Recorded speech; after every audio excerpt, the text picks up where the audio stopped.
नमस्कार सभी को। अच्छा, पहले तो एक बार अच्छे से ताली बजा के हमारी अदिति मैम का बहुत अच्छे से स्वागत किया जाए।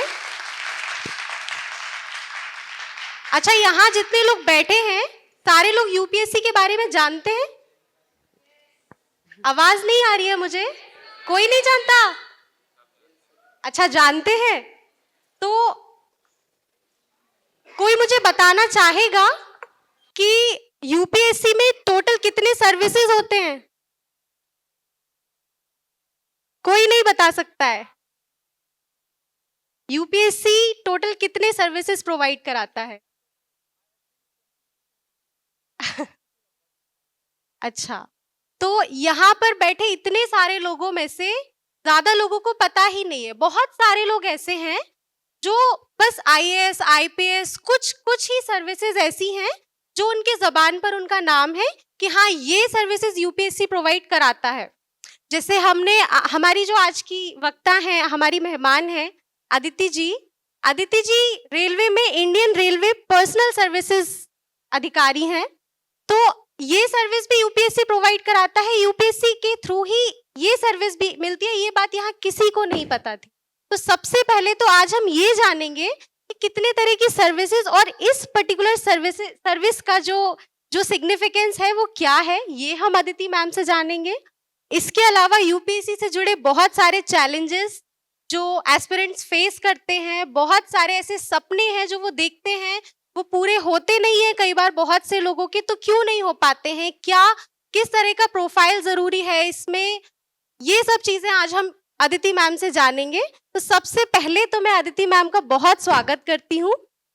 धन्यवाद। मैं डॉक्टर अदिति पटेल एंड जैसे ज्योति जी ने कहा, इंडियन रेलवे पर्सनल सर्विस की 2014 बैच की अधिकारी हूँ।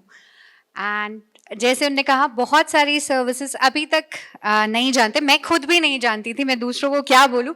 मतलब जब हम रैंकिंग कर रहे थे, फर्स्ट अटेम्प्ट था, तो खुद भी नहीं पता था कि कौन सी सर्विस क्या करती है। अब धीरे धीरे थोड़ी सी अवेयरनेस हो रही है। अब कॉर्पोरेट लॉ सर्विस की बातें होती हैं, सिविल अकाउंट सर्विस की बात होती है, पोस्टल सर्विस है, वैसे ही डैनिक्स एंड डैनिप्स में सर्विसेज होती हैं। तो टोटल कुछ ग्रुप बी, कुछ ग्रुप ए सर्विसेज हैं। So Indian railway personal service जो आपने कहा, बेसिकली इट इज़ जो एचआर से रिलेटेड चीज़ें हैं रेलवे की। रेलवे आप जानते हैं कि दुनिया का सबसे बड़ा एम्प्लॉयर है एंड लगभग 13 लाख लोग हम एम्प्लॉय करते हैं एंड उनसे जुड़ी जितनी भी चीज़ें होती हैं। और गवर्नमेंट का आप रोल देखिए कि मेरी सर्विस सिर्फ और सिर्फ डेडिकेटेड ये ध्यान रखती है कि सारे जो रेलवे के कर्मचारी हैं वो खुशी से रहे, उनके रूल उनके ऊपर एप्लीकेबल हों। और एक यूनियन, रेलवे यूनियन बहुत स्ट्रांग होती है, उनके साथ डील करना भी रेलवे पर्सनल सर्विस का एक मेजर हिस्सा होता है। एंड मैं बस इस बारे में यही बोलना चाहूँगी कि जैसे आपने बोला कि अवेयरनेस ही नहीं होती और हम सिर्फ सोचते हैं कि आईएएस और आईपीएस और ज़्यादा से ज़्यादा तो रेवेन्यू सर्विस, वहीं तक हमारी बातें शुरू होती हैं, ख़त्म हो जाती हैं। बट बहुत सारी और भी सर्विसेज हैं एंड जहाँ पे आप बहुत इम्पोर्टेंट और सार्थक रोल प्ले करते हैं। तो यहाँ से आप जी।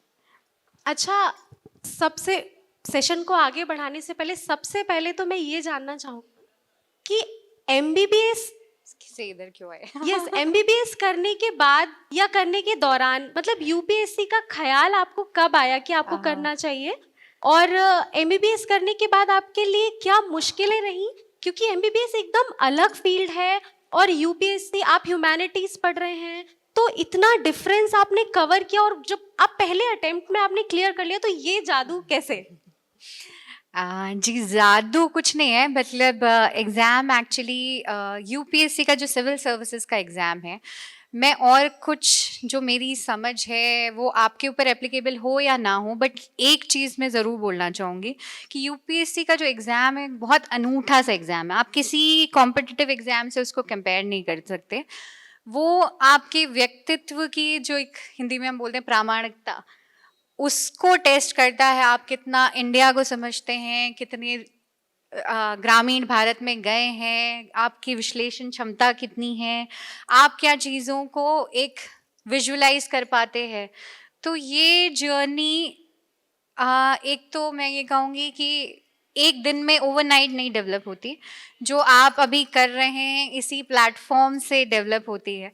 और मुझे ऐसे लगता है मेरे यूपीएससी सक्सेस में जितना रोल पढ़ाई का था, उससे ज़्यादा जो गलियों में गणेश चतुर्थी के लकड़ी वाले स्टेजेस में डांस किया था, कहीं एंकरिंग की थी, कहीं एनसीसी स्काउट गाइड का हिस्सा रहे थे, वहाँ पे कैंपिंग की थी, उन सब जो चीज़ों से सीखा था वो उसमें काम आता है। तो इसलिए वो लगता है कि 1 साल की जर्नी है, बट लेकिन वो व्यक्तित्व जो आप पहले से बनाते रहते हैं उसको वहाँ पे दिख जाता है। एंड इसीलिए मैं एक और बात कहना चाहूँगी कि ये एग्ज़ाम को आप सिर्फ सक्सेस एंड फेलियर के रूप में ना देखें, एक बहुत ही प्यारी सी जर्नी होती है जो आपको इसके, अगर आप इसको सही स्पिरिट में करें तो इसके निकलने के बाद एक आप बहुत ही एक मेंटली भी स्ट्रॉन्ग इंसान निकलते हैं। एंड आप जहाँ पे भी होते हैं, जो भी रोल आप करते हैं प्ले, आप बाकी लोगों से एक क्लास अपार्ट आपको ये जर्नी ही बना देती है जी। और दूसरा सवाल जो आपका था कि एमबीबीएस वाला, एमबीबीएस करते हुए यूजुअली गवर्नमेंट हॉस्पिटल रायपुर में मेरी पढ़ाई हुई। यूजुअली छत्तीसगढ़ एक थोड़ा सा साधन थोड़े से कम हैं, संसाधन वैसे मिनरल रिच स्टेट है, बट इंफ्रास्ट्रक्चर वाइज अभी लेटली ऑफ लेट काफ़ी डेवलपमेंट हुआ है। बट होता यूँ था कि कोई बस्तर से या ऊपर जो सरगुजा एरिया से पहुंचा है, एंड छोटी छोटी बीमारियां एंड वो इतनी बड़ी हो जाती हैं से मुझे एक चौथे अपने साल का एक किस्सा याद आता है। एक छोटा सा कांटा लगा था एंड उस पेशेंट को डायबिटीज़ था, तो वो घाव बढ़ते बढ़ते बढ़ते बढ़ते ऐसी स्टेज पे पहुंचा था कि वो जब रायपुर पहुंचा था पेशेंट, सिर्फ और सिर्फ एम्प्यूटेशन लेग का करना था, एंड उसके बाद करने के बाद भी वो पेशेंट नहीं बच पाया। तो एक तरीके की बेचैनी होती थी कि आप ज़्यादा कुछ एक लिमिट से ज़्यादा, एक स्टेज के बाद आप ज़्यादा कर नहीं पाते हैं। तो मुझे ये लगता है कि प्रशासन में आप जो रहते हैं, तो जो prevention is better than cure वाला जो हमारा एमबीबीएस का और सारी डॉक्टरी का एक सार है, वो उस पे आप काम कर पाते हैं।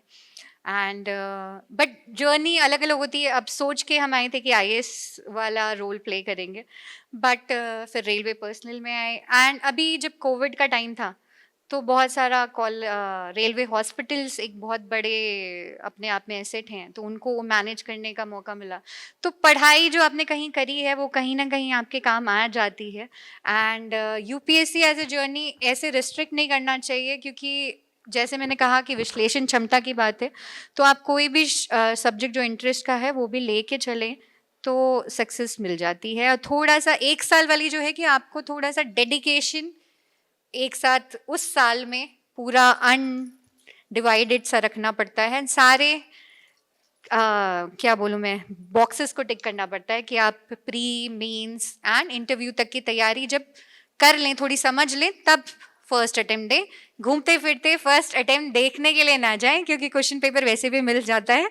तो आपको अगर देखना है कि हम कितना कर रहे हैं तो वो आप ऐसे भी देख सकते हैं, वहाँ पे यूपीएससी हॉल में जाके ना देखें। एंड जब आप पूरे कॉन्फिडेंट हों तभी आप अटेम्प्ट दें। एंड जितने चांसेस फर्स्ट अटेम्प्ट में सिलेक्शन के होते हैं, उसके चांसेस उतने ही हर अटेम्प्ट के साथ कम होते जाते हैं, क्योंकि कोई और प्रेशर डाले ना डाले, खुद का प्रेशर इंसान पे आ जाता है।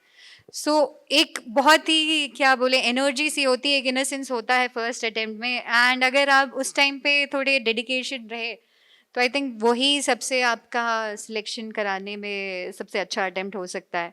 और मेरे को एक बात और भी लगती है, यूपी में आप लोगों को बहुत ज़्यादा, मतलब इन जनरल यूपी में सिविल सर्विसेज को लेके एक काफ़ी अच्छी इमेज है, काफ़ी अच्छा करियर माना जाता है।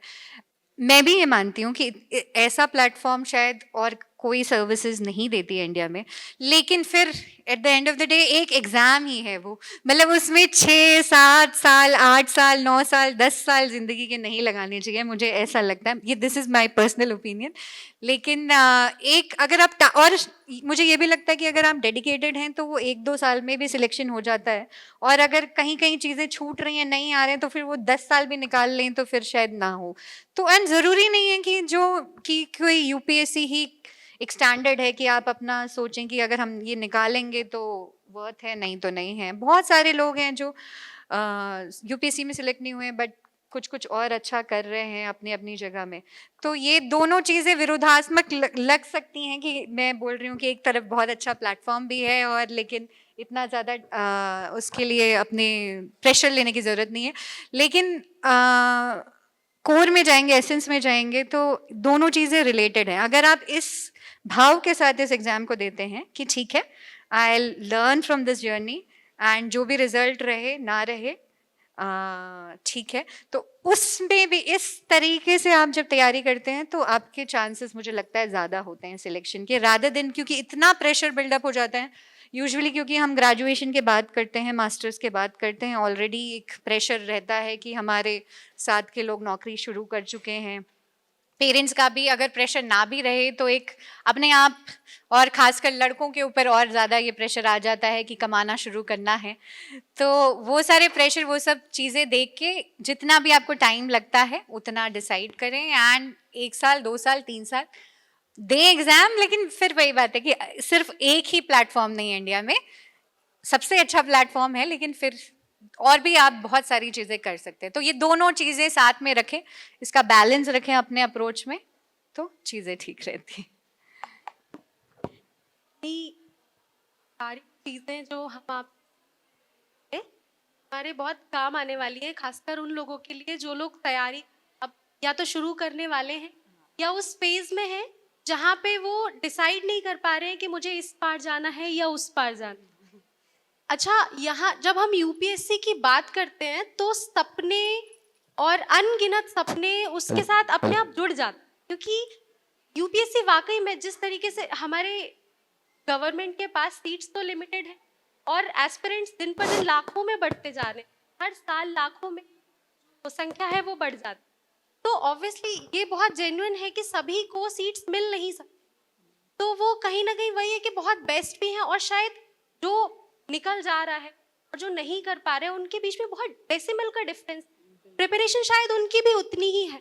अब यहाँ पे सबसे बड़ा सवाल ये आता है कि जो भी यूपीएससी करना चाहते हैं वो करना क्यों चाहते, वो प्रोफाइल जो यूपीएससी में है, मतलब यूपीएससी की जो सर्विसेज हैं वो एक्चुअली सिविल सर्विसेज हैं, ये बात काफ़ी एस्पिरेंट समझते ही नहीं है।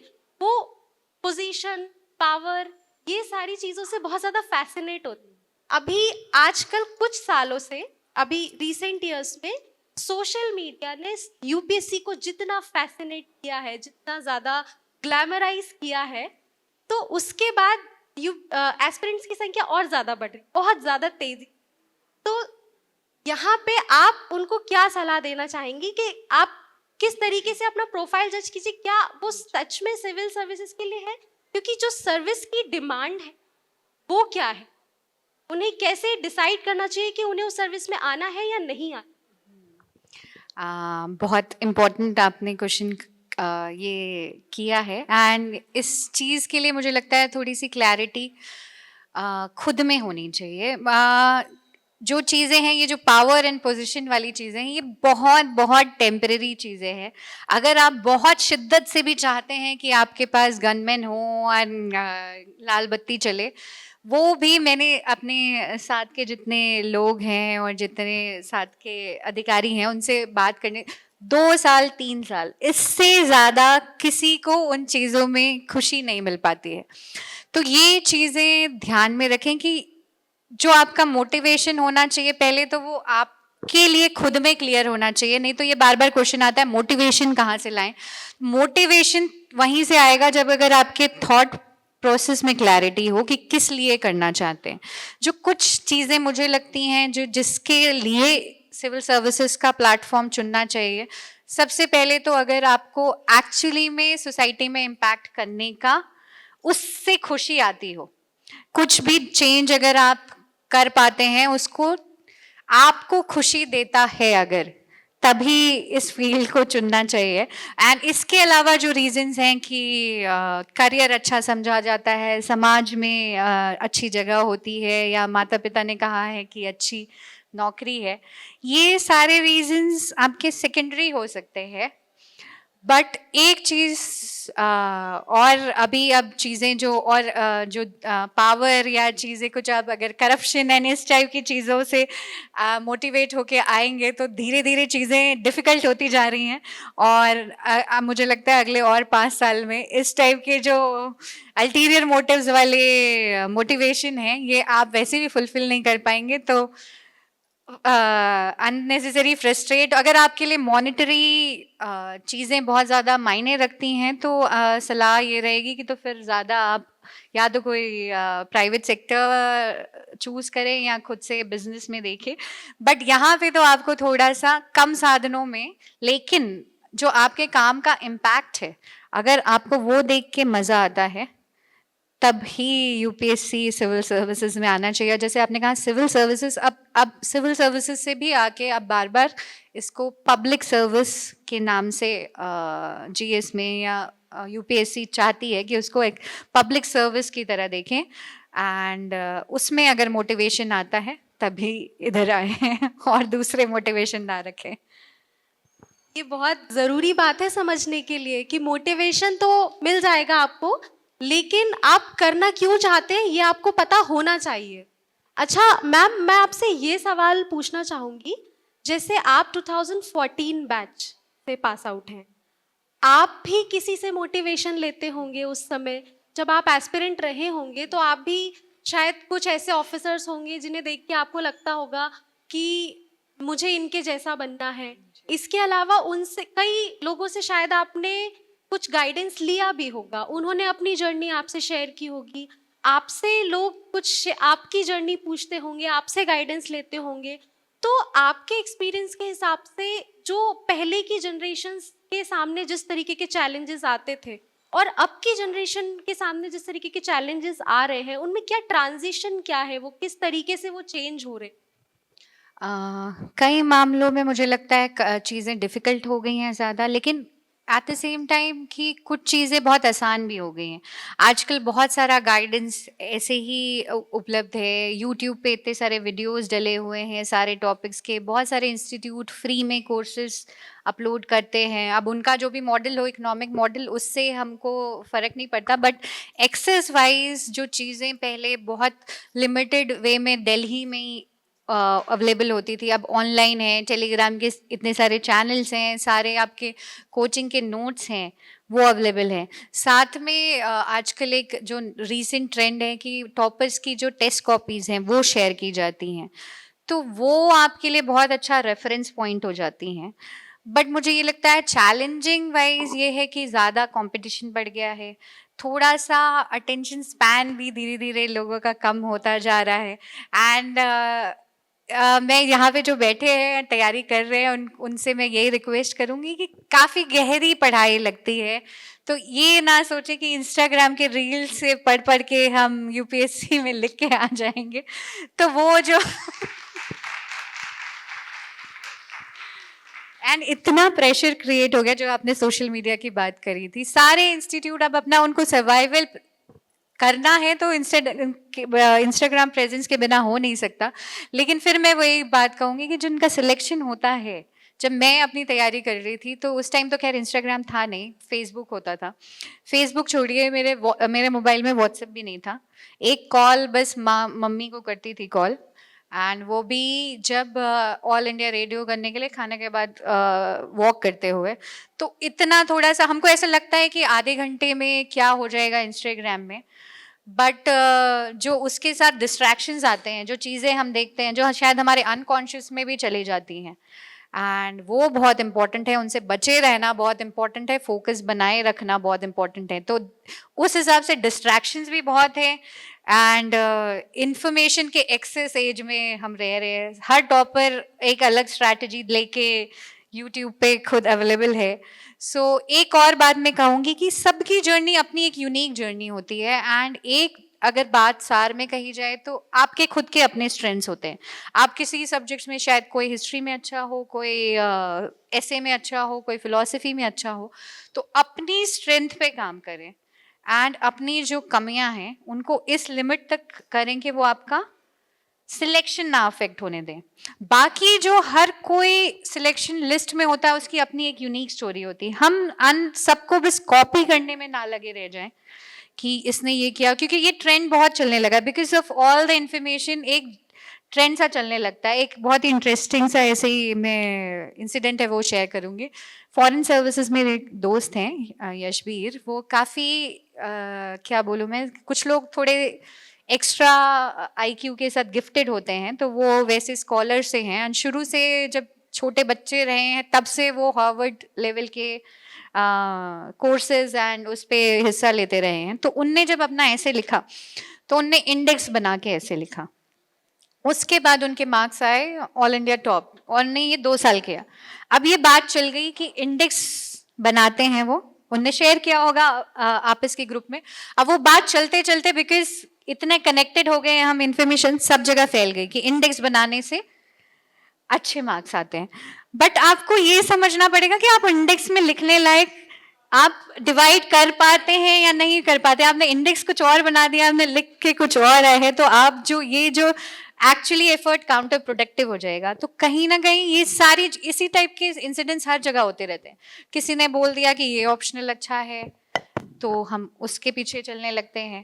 तो कुछ कुछ चीज़ों को बेसिक ध्यान दें, एंड सबसे ज़्यादा इम्पोर्टेंट इसमें है कि अपना इंटरेस्ट और यूपीएससी के ट्रेंड्स होते हैं कि कोई ऑप्शनल अच्छा कर रहा है नहीं कर रहा है, उन सब को ध्यान देते हुए एक ही सिर्फ आधार रखना चाहिए अपना, previous year question papers and अपना असेसमेंट सिर्फ और सिर्फ टॉपर्स की कॉपी एंड अपना जो आपने जब पहले दिन प्रिपरेशन स्टार्ट की थी, और हर महीने आप अपना सिलेबस और प्रीवियस ईयर क्वेश्चंस को ही देखते हुए अपना ग्रोथ असेस करें एंड अपनी स्ट्रेंथ्स को बढ़ाएं और अपने जो कमियां उनको लिमिट करें।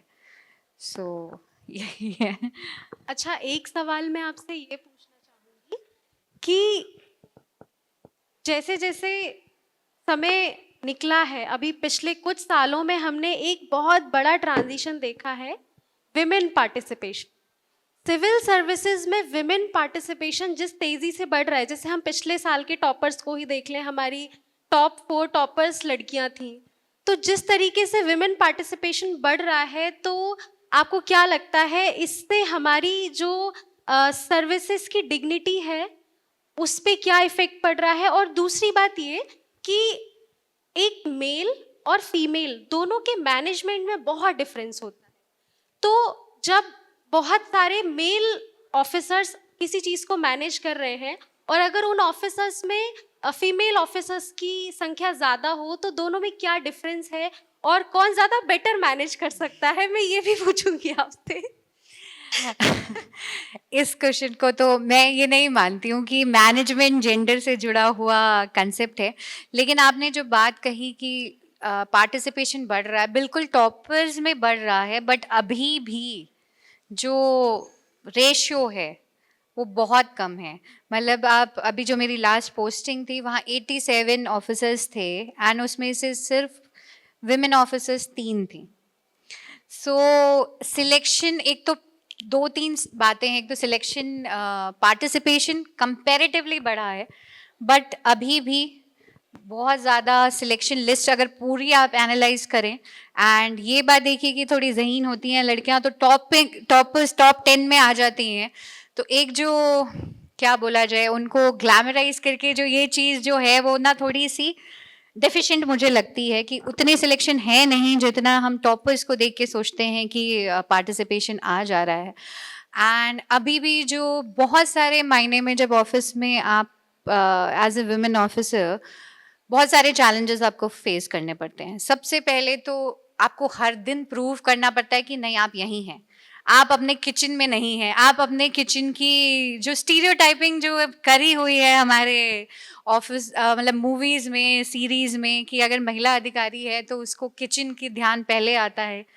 तो इस टाइप का जो स्टीरियोटाइपिंग होता है, और साथ में बहुत सारी चीज़ें हैं, अब क्योंकि मंच ऐसा है तो मैं शेयर करती हूँ कि कई बार इनफॉर्मल ग्रुप्स बन जाते हैं मेल ऑफिसर्स के, उनके व्हाट्सएप ग्रुप हैं, एंड वहाँ पे वो कुछ अपनी चीज़ें शेयर करते हैं जिसके आप पार्ट नहीं हैं, या कुछ इनफॉर्मल पार्टीज़ हैं जिनके आप पार्ट नहीं हैं। एंड अगर आप चाहते भी हैं करना अगर ऑफिस आवर्स में, तो उस टाइप से नज़र लगी रहती है। एंड अभी भी फीमेल ऑफिसर्स, मैडम क्या पहन के आई हैं, मैडम कहाँ कहाँ जा रही हैं, मैडम किससे किससे बात करती हैं, इसमें अभी भी बहुत ज़्यादा लोगों की रुचि एंड एनर्जी रहती है। तो एज एन ऑफिसर तो आप बाद में करते हैं, पहले आपको ये प्रूव करना पड़ता है कि नहीं नहीं मैं काम करती हूँ। तो वो चैलेंज अभी भी है। और मैनेजमेंट स्किल्स की जहाँ बात करें, मैं जेंडर में से ज़्यादा एसोसिएट नहीं करती हूँ। मुझे ऐसा लगता है कि इंडिविजुअल अपने अपने तरीके से मैनेजमेंट करते हैं। एंड जो एक डिफरेंस रहता है, जो मुझे लगता है कि विमेन ऑफिसर्स टाइम से चीज़ें करवाना चाहती हैं, क्योंकि उनको भी एक टाइम लिमिट के बाद जाना है। On other hand male officers घूमते ज़्यादा है, एंड देन फिर वो ऑफिस में लेट तक रुकते हैं, एंड फिर वो करते हैं कि बाकी लोग भाग जाते हैं। मतलब ये चीज़ें, मतलब कई बार मैं इसलिए बोल रही हूँ क्योंकि इस टाइप की चीज़ें बात करना भी ज़रूरी है।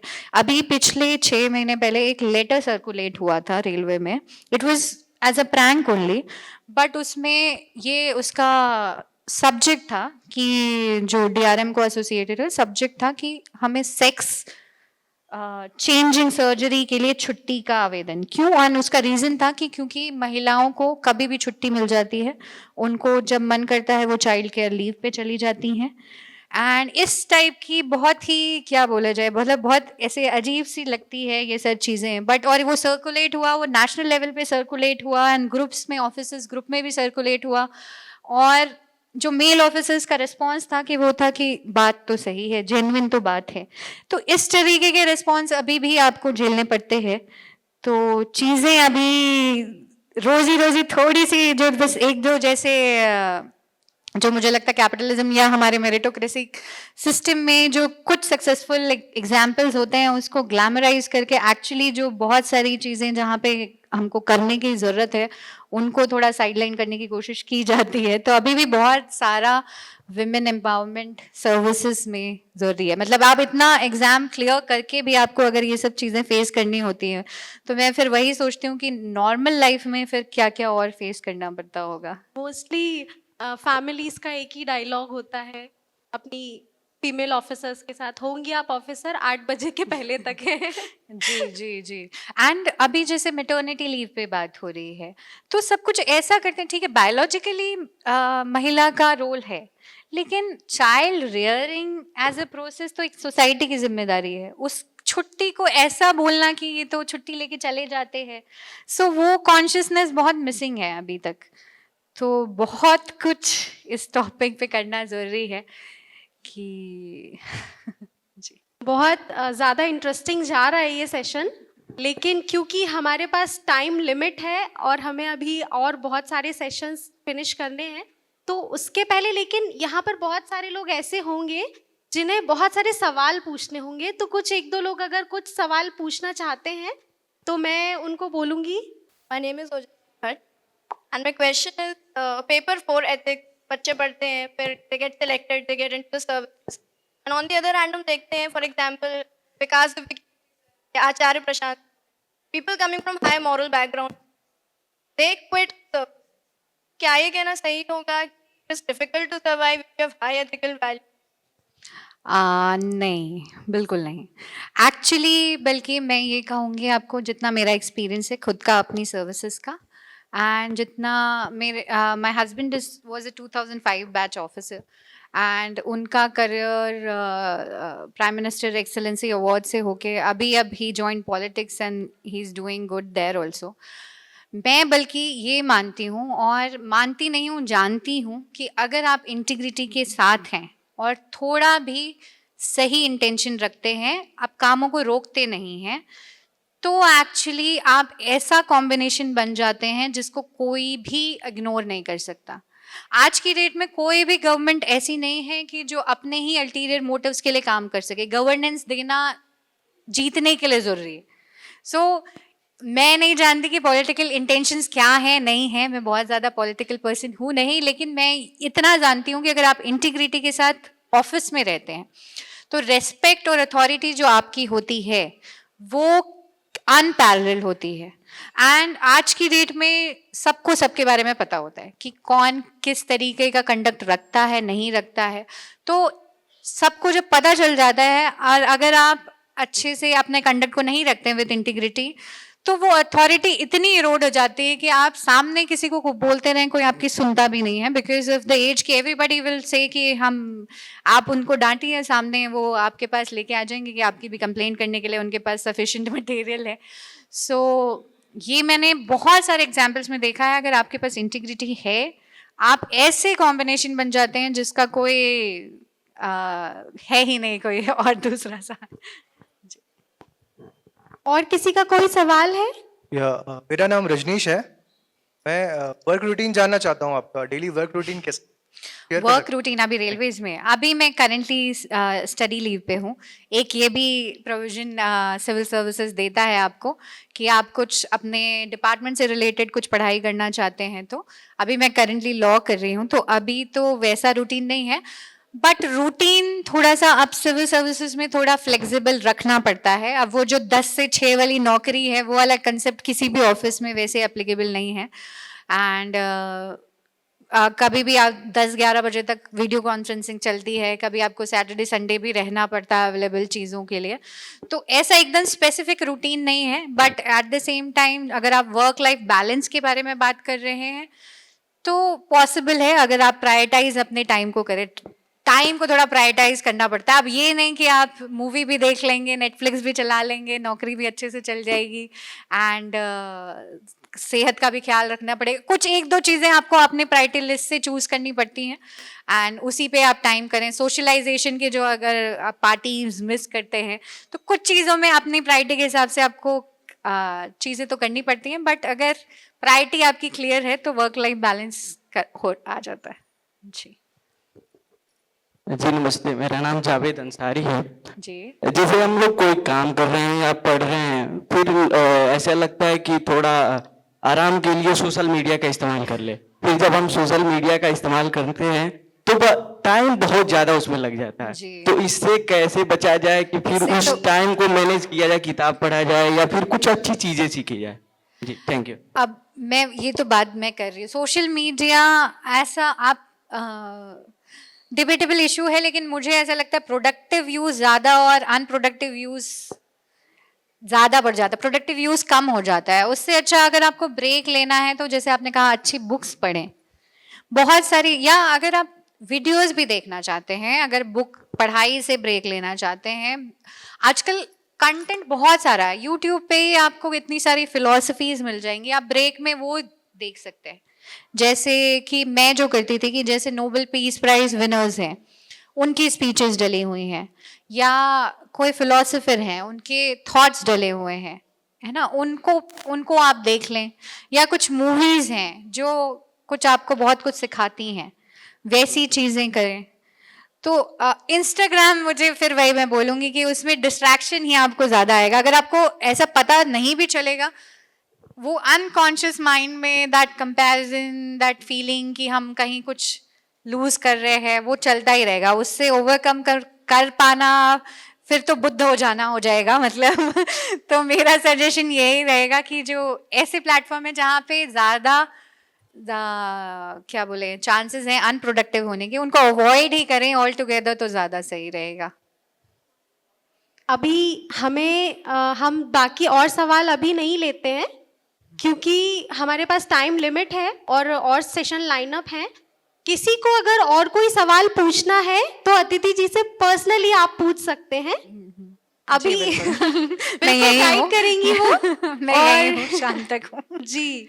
और इसी के साथ हम अपना ये वाला सत्र यहाँ पर खत्म करते हैं।